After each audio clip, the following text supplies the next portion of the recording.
Hi, my name is Stephen Sindoni, and thank you for tuning into the broadcast of Legends, Mysteries, and More. In today's program, I will feature 5 videos. So let's kick things off with our first program entitled Fountain of Youth. Thank you for tuning into the broadcast of the Fountain of Youth, Fact or Fiction. In today's program, we will take a closer look at a legendary spring that reportedly restores the youth of anyone who drinks of its waters. Florida is often said to be its location, and stories of the fountain are some of the most persistent associated with the state. A long-standing story is that Spanish explorer Juan Ponce de Leon, Puerto Rico's first governor, was searching for the Fountain of Youth when he traveled to present-day Florida, which he thought to be an island. He explored Florida in 1513. But the story did not start with him, nor was it unique to the New World. Herodotus mentions a fountain containing a very special kind of water located in the land of the Ethiopians. Herodotus attributes the exceptional longevity of the Ethiopians to this water. Tales of healing waters date to at least the time of the Alexander Romance, and very popular right up to the European age of exploration. Arabic and Almohade versions of the Alexander Romance were very popular in Spain during and after the period of Moorish rule, and would have been known to the explorers who journeyed to America. Eternal youth is a gift frequently sought in myth and legend, and stories such as the elixir of life, the philosopher's stone, the universal panaceas are common throughout Eurasia and elsewhere. The Arawaks have their own native stories about the curative spring that was related to the mythical land of Bimini, a land of wealth and prosperity. The spring was purportedly located on an island called Boinca. According to legend, the Spaniards heard of Bimini from the Arawaks in Hispaniola, Cuba, and Puerto Rico. Secune, an Arawak chief from Cuba, had purportedly been unable to resist the lure of Bimini and its restorative fountain. The Indian chief gathered a troop of adventurers and sailed north, never to return. Word spread among Sequin's more optimistic tribesmen that he and his followers had located the Fountain of Youth and were living in luxury in Bimini. The story continues that Juan Ponce de Leon heard of the fountain from the people of Puerto Rico when he conquered the island. Growing dissatisfied with his material wealth, he launched an expedition to locate it, and in the process discovered Florida. Though he was one of the first Europeans to set foot on the American mainland, he never found the Fountain of Youth. The city of St. Augustine, Florida is home to the Fountain of Youth's National Archaeological Park, a tribute to the spot where Ponce de Leon is traditionally said to have landed. The tourist attraction was created by Luella de McConnell in 1904.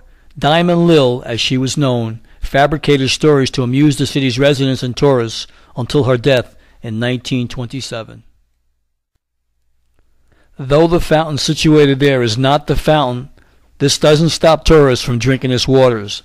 This park exhibits native and colonial artifacts to celebrate St. Augustine's Timucuan and Spanish heritage. In August of 2006, popular magician David Copperfield claimed that he had discovered a true Fountain of Youth amid a cluster of 4 small islands in the Exuma chain of the Bahamas, which he recently purchased for roughly $50 million. "I've discovered a true phenomenon," he told Reuters in a telephone interview. "You can take dead leaves, they come in contact with the water, they become full of life again. Bugs or insects that are near death come in contact with the water, they'll fly away." "It's an amazing thing, very, very exciting," Copperfield says. Copperfield goes on to say that he's hired scientists to conduct an examination of the legendary water, but as of now the fountain remains off limits to outside visitors. Is there a Fountain of Youth? Or is the Fountain of Youth only a metaphor for anything that can potentially increase longevity? Thank you for watching Fountain of Youth, Fact or Fiction.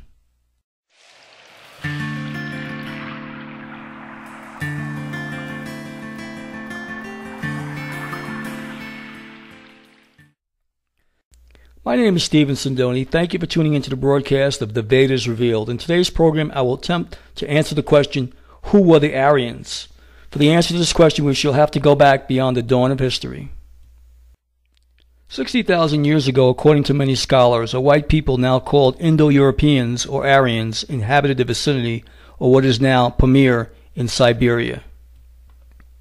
The Aryans were a noble race, the forefathers of European civilization, as well as the civilization of India. Their language, their grammatical forms, persist to this day in English, in Latin, in Classical Greek, in German, in the Scandinavian tongues, in the ancient Sanskrit of India and Tibet. For some reason lost in the dim reaches of the past, this noble people scattered. Part immigrated west and became Germans and Scandinavians, part settled in prehistoric Greece and Italy, and later established the great civilization that flourished there. Through the Danes, the Angles and Saxons, and later the Normans, who conquered England, the modern Englishman and American are Indo-Europeans, descendants of that noble race. Part of the original people moved south and east, establishing the great civilizations of Persia and India. According to philologists, the common ancestral language from which modern and classical Indo-European languages sprang existed at least 12,000 years ago and showed at that time the high development of a superior race. These white cousins of ours, the Aryans, some thousands of years ago invaded India from the north. The exact date is still a mystery, but in the dim beginning of history, we find them true to their noble traditions, the rulers of the country, kindly, civilized, but careful as their modern cousins, Englishmen, Germans, Americans, to keep their white blood pure.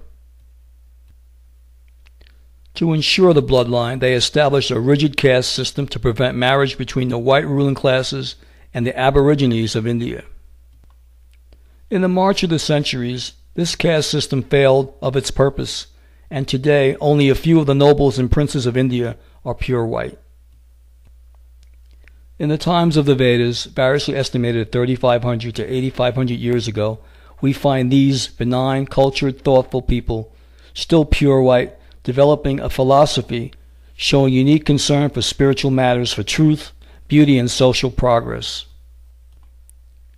Moreover, they tolerantly fostered religious freedom and independence of thought.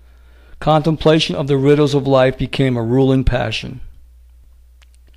2,000 years ago, before Copernicus, they discovered that the earth was round, that the sun never sets. Some scholars trace back to them the invention of algebra and the beginnings of astronomy. For several hundred years, this wisdom flourished, and India flourished. Abstract wisdom united with practical psychology. They understood the powers and functions of our minds. And they learned to apply this knowledge to the problems of life, to the strengthening of character and personality, to master circumstance and their physical well-being. The knowledge was carefully guarded by sages from the unworthy. What could be shared to the public was disclosed in the Upanishads, the Bhagavad Gita, the teachings of the Buddha, and various other classics written in Sanskrit, the language held by scholars to be the purest known form of that mother tongue of the Indo-Europeans of 12,000 years ago, the language closest to the original tongue of the American, the Englishman, the German, and the Greek, the language reaching far back into the ages than any other so far as can be known today. But the inevitable happened. Every civilization sooner or later goes into decline. The noble blood of the proud, intelligent Aryans became less and less pure, combined with that of their subjects. War, overpopulation, turmoil, and strife took their toll. Like many other originally beautiful philosophies, the wisdom was changed by the priests to suit their own needs. Wise men who scoffed at idols were themselves worshipped as idols a few hundred years later. Because the masses could not be won with stern and abstract conceptions above their comprehension, superstitions and incantations were added. So that certain religions, organizations flourished in India, China, and Japan today are but caricatures of the marvelous wisdom, using the names of the great seers in vain. And India itself sank into the mire of ignorance and depravity, characterizing great sections of it today. In India, the secret wisdom was passed along from master to pupil, from wise man to wise man, for countless ages. Beginning perhaps 7,000 years ago, before the chain was broken, before the wisdom was changed, a wise man named Padma Sambhava, a professor at a great university in India, brought the ancient Sanskrit wisdom to Tibet 1,200 years ago. And amid all the changes, the great original wisdom was saved. Thanks to that land which was free of strife and war, Tibet, protected by nature herself with barriers insurmountable to the greed and warlust of surrounding nations. Here, men of Mongolian extraction were to preserve for the Indo-European the original wisdom of his own white race, to be given back when he showed himself ready for it, or when, as now, the barriers of nature seem to no longer be sufficient to protect the sanctuary. In closing, I would like to add that if our modern world, with all of its technology, should be able to recapture this power, the Earth's natural resources and spiritual way of life, we would raise the vibration on this planet and live in peace. True democracy would then reach out all over the world, and heaven would reign here on earth. Thank you for watching The Vedas Revealed.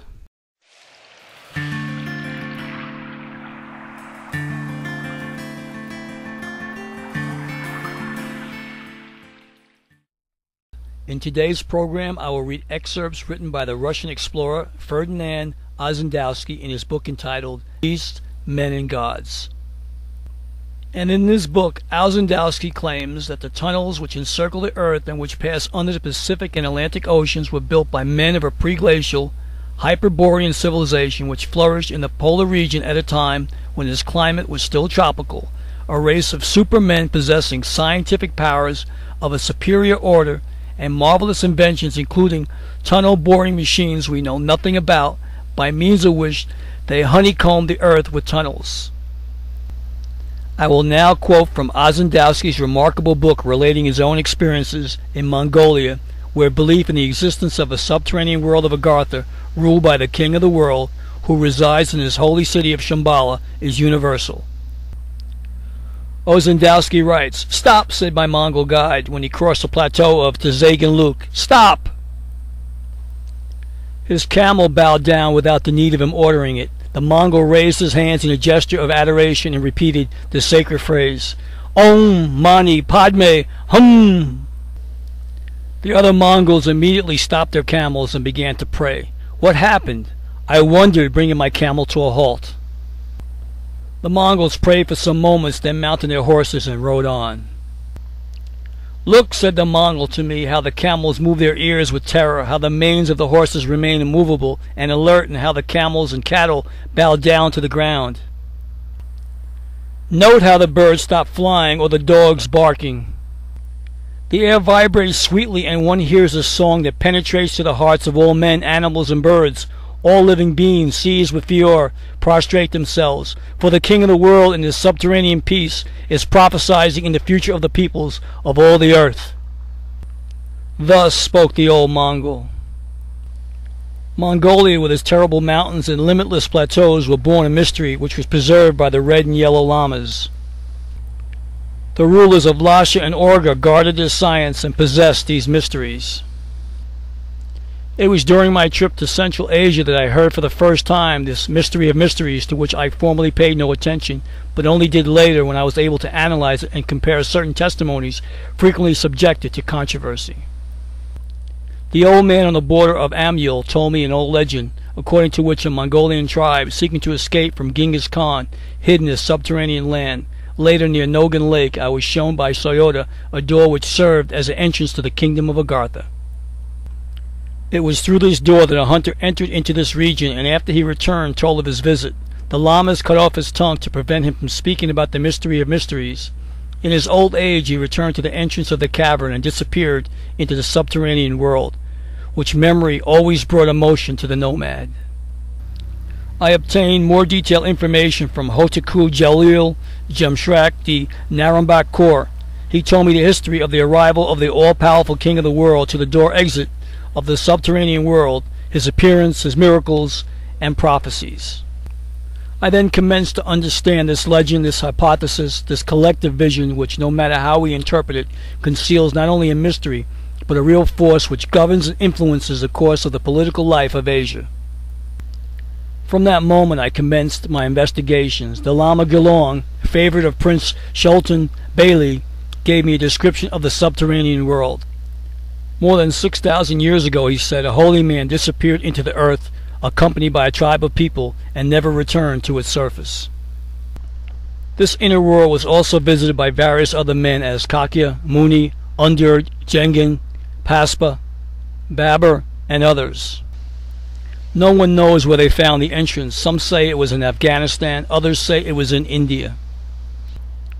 All inhabitants of this region are protected against evil, and no crime exists within its boundaries. Science developed tranquilly, uninterrupted by war, and free from the spirit of destruction. Consequently, the subterranean people were able to achieve a much higher degree of wisdom. They composed a vast empire with millions of inhabitants, governed by the king of the world.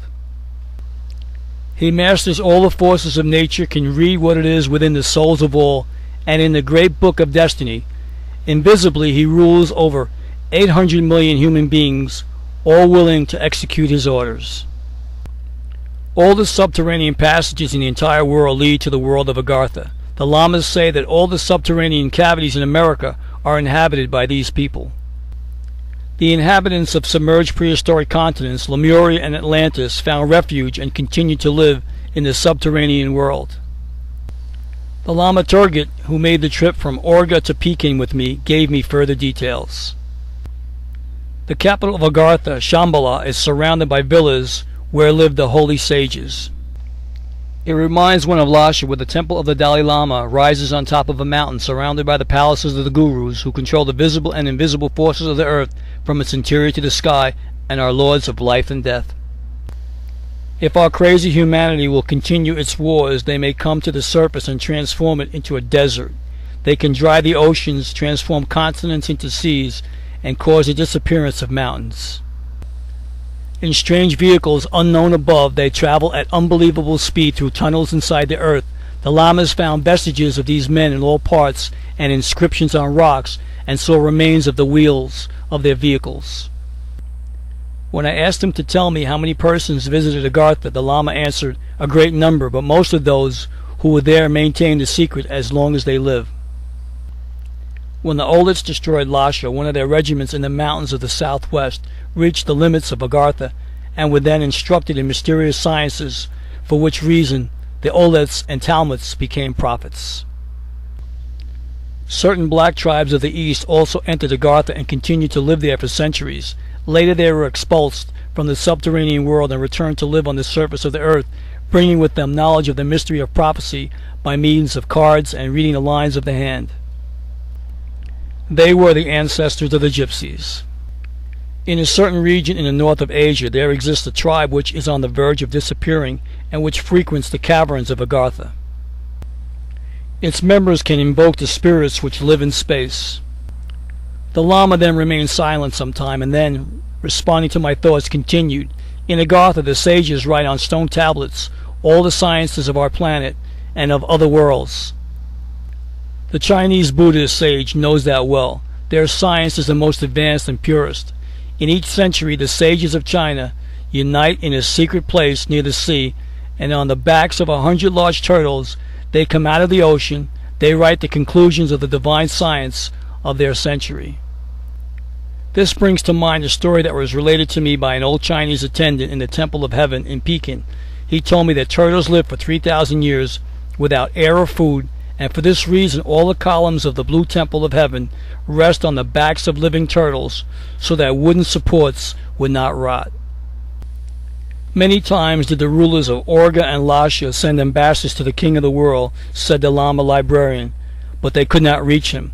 However, a Tibetan chief, after a battle with the Olets, came to a cavern whose opening bore the following inscription, "This door leads to Agartha." From the cavern left a man of beautiful appearance, who presented to him a golden tablet bearing strange inscriptions, saying, The king of the world will appear to all men when comes the time of the war of the good against the evil. But this time has not yet come. The worst members of the human race have yet to be born. Chang Chum Ungern sent young Prince Punzig as an ambassador to the king of the world. The ambassador returned with a letter for the Dalai Lama of Lhasa. He wished to send him a second time, but the young ambassador never returned. Will the king of the world return, such as biblical prophecies also predict? I'd like to thank everyone for watching The King of the World.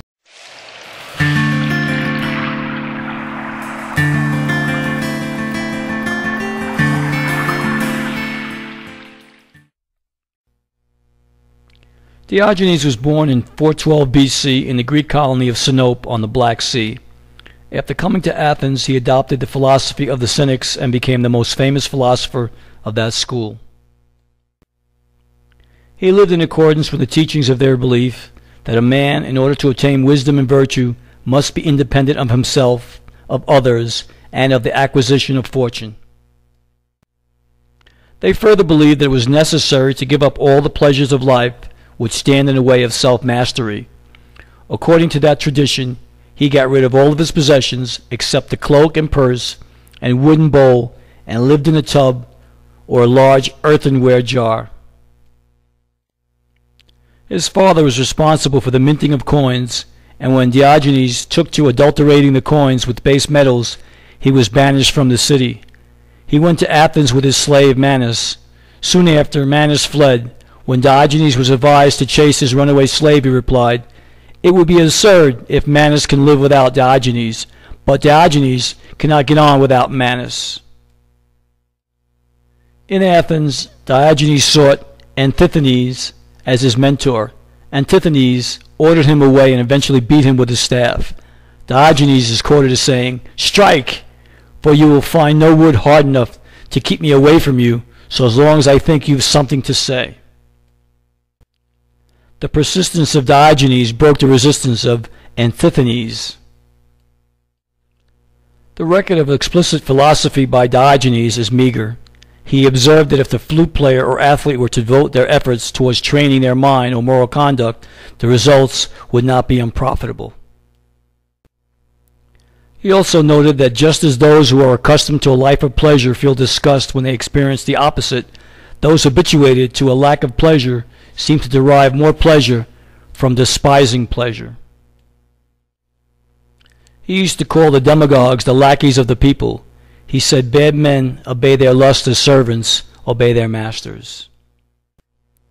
He called love the business of the idle and said lovers derive their pleasures from their misfortune. Diogenes did little philosophizing, but sought to live an exemplary life of autonomy. He lived in a tub and is said to have taken enormous pleasure in all that he did. He said Plato's lectures were a waste of time.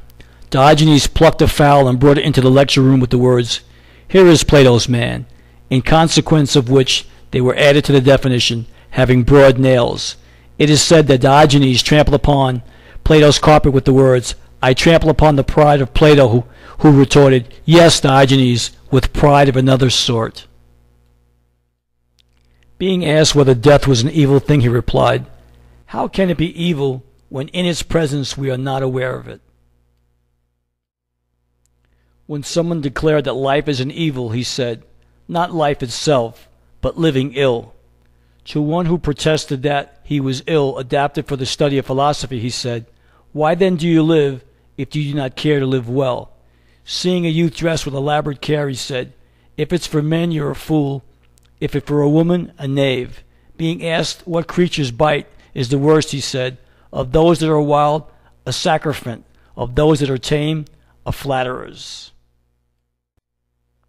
Plato saw him washing lettuces, came up to him and quietly said to him, "Had you paid court to Dionysus, you wouldn't now be washing lettuces." Diogenes with equal calmness answered, "If you had washed lettuces, you wouldn't have paid court to Dionysus." On a voyage to Aegina, he was captured by pirates, conveyed to Crete, and exposed for sale as a slave. When he was asked what he could do, he replied, "Govern men." And he told the crier to give notice in case anybody wanted to purchase a master for himself. To Zionides, who purchased him, he said, "You must obey me, although I am a slave, for if a physician or a navigator were in slavery, he would be obeyed." Xeniades took him to Corinth, set him over his own children, and entrusted his whole household to him. Alexander once came and stood opposite him and said, "I am Alexander the great king, and I," said he, "am Diogenes the cynic." When someone was extolling the good fortune and splendor another had experienced in sharing the suite of Alexander, Diogenes said, "Not so, but rather ill fortune, for he breakfasts and dines when Alexander thinks fit." Alexander stood opposite him and asked, "Are you afraid of me?" "Why, what are you?" said Diogenes, "a good thing or a bad thing?" Alexander replied, "A good thing," whereupon Diogenes said, "Who then is afraid of the good?" At another time Diogenes was sunning himself when Alexander stood over him and said, "Ask of me any boon you like," to which he replied, "Stand out of my light." Alexander is reported to have said, "Had I not been Alexander, I should have liked to be Diogenes." Many legends have come down to us relating to his eccentricity. It is said that he walked the streets of Athens barefoot, wearing a long beard and carrying a stick. On occasion he was seen there carrying a lantern during daytime, his explanation being that he was searching for an honest man. The philosopher died in 323 BC. As it turned out, both Diogenes and Alexander died on the same day in 323 BC. Alexander was 33 and Diogenes was 90. After reading the story about the life of Diogenes, I realized that it was imperative that I share it with you. Diogenes was a seeker of truth. He symbolized the questioning of authority. Diogenes regarded honesty as a paramount virtue. With the amount of censorship that is happening today, it is important that we expose injustice and realize that if we do not learn from history, we will be doomed to repeat it. Thank you for listening to the broadcast of An Honest Man, the story of Diogenes of Sinope.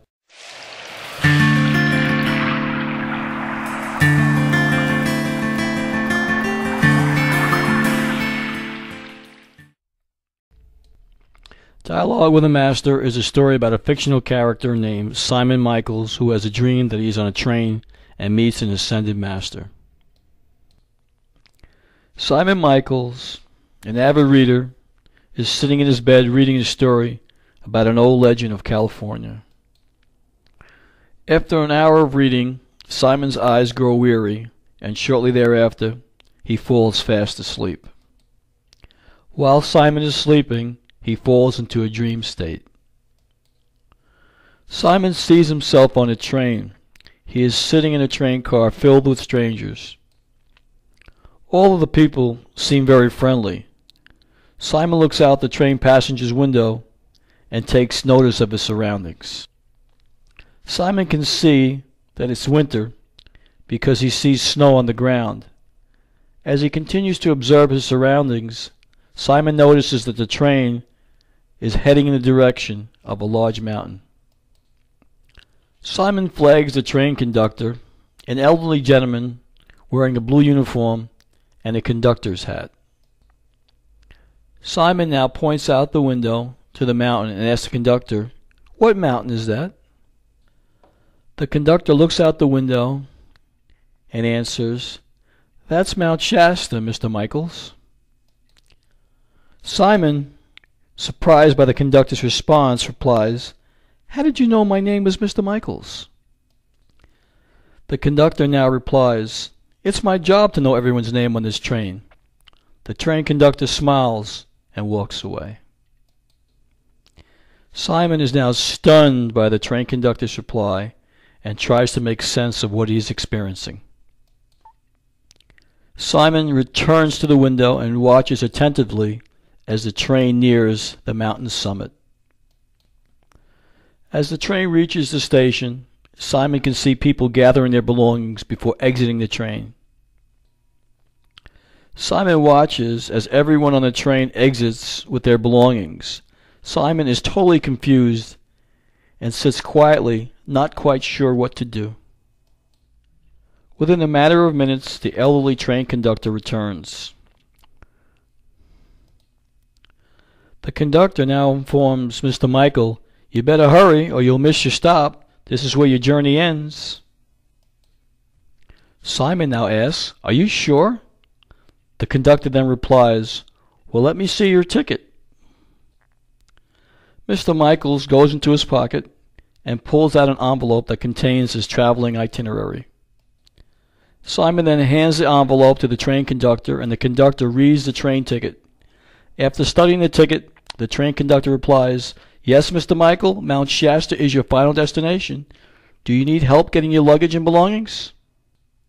Simon puts his hands on his head and begins shaking his head profusely back and forth. The train conductor now asks, "Are you feeling okay, Mr. Michaels?" Simon, now totally confused, answers, "Why, I'm not even sure why I've come to Mount Shasta."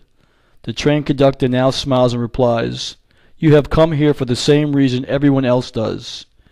"And what reason is that?" Simon now asks. "You are here because you are seeking the truth, and you want answers. Mount Shasta is a magical mountain.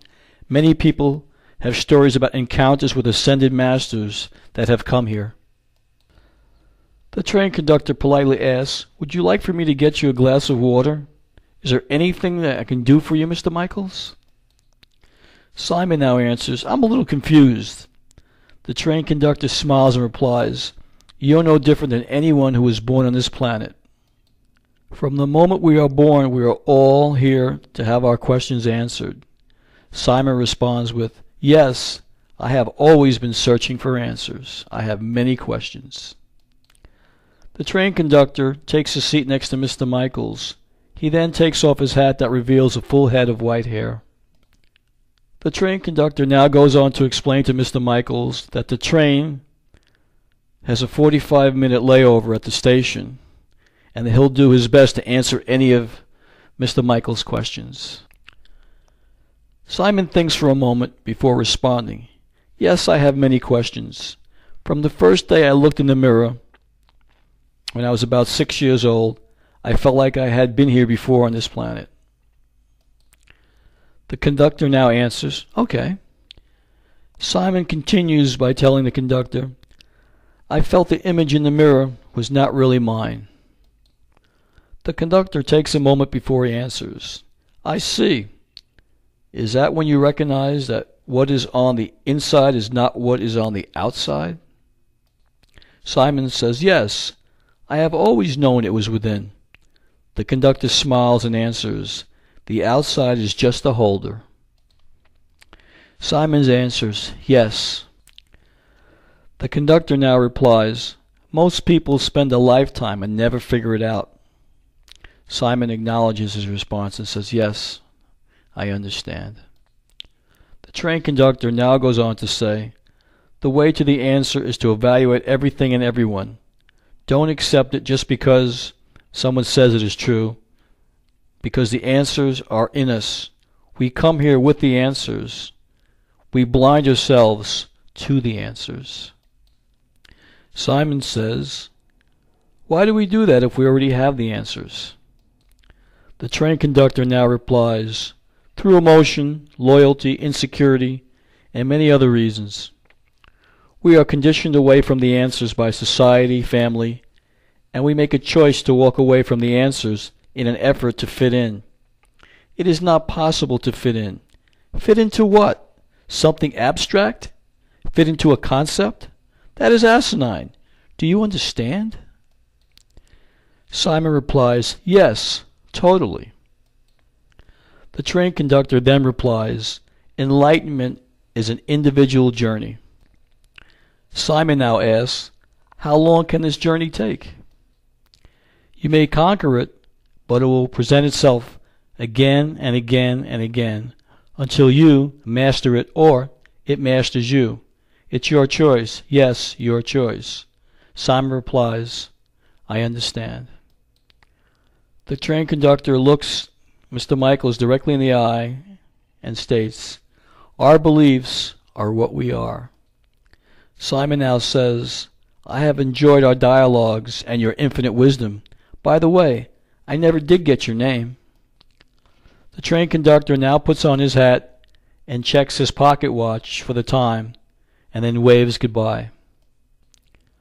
Simon wakes up from his dream and takes out a piece of paper and writes down the following words. When Simon is finished writing, he puts the pen down and recites what he has written. Our beliefs are what we are. Our beliefs are what we are. Our beliefs are what we are. I'd like to thank everybody for watching Legends, Mystery, and More.